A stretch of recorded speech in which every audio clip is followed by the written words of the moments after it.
Now to campaign 2016. Election season is in full swing, and with the presidential nomination up for grabs in both parties, staying on top of all things political can be a tall order. Now, as CBS 4's David Sutter reports, new apps are designed to help voters stay informed and even identify the candidate that best fits their views.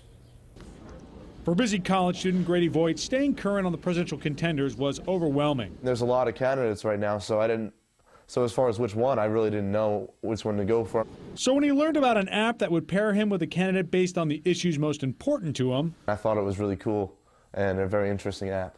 Grady uses Voter, which is designed so users swipe the screen to indicate how they feel about different issues and ultimately match them with a candidate. Hunter Scarborough came up with the concept for Voter. We can show you which candidates support the same issues that you do. We're looking at hundreds of thousands of data points as to how they voted, what they've said publicly, how many times they bring up an issue, a number of other things as well. This is all data that's actually, it's out there and it's available. And I think it's kind of ridiculous to expect the average voter to take the time and go look at that themselves because it's just overwhelming. And experts say 2016 could be the year of the political app. Political science professor Gene Zaino believes applications are the next frontier for campaign technology, and the growth has already been tremendous. We've seen a lot of apps out there designed to help voters not only give them information about the candidates, but help them figure out where to vote, how to go to the polls, and also issues, and figure out what kind of candidates they may have the most affinity with. The difference between political apps this election cycle versus previous years, according to Scarborough,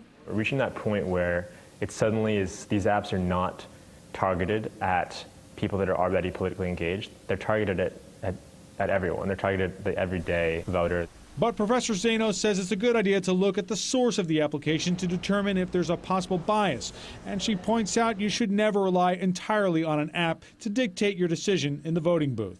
Applications, I think, are a good start. The one thing I would caution people is that, once you look at those, you really then the onus is on you to go look further at the candidate and figure out if this is really a good fit for you or not. And she says since political apps are so new, more data is needed before it's known exactly what sort of impact they'll have on the political process. Can these apps really shape decision making? Can they turn people out to the polls? What apps are doing that to the greatest extent? What apps are not working? And I think that's what we're going to be looking at going forward. As for Grady, he's convinced, and he encourages his friends to use political apps as well. It helps you know not only what candidate you support, but why you support them. David Sutter, CBS 4 This Morning. And the professor also recommends not depending on only one app, but varying the source of the information you get.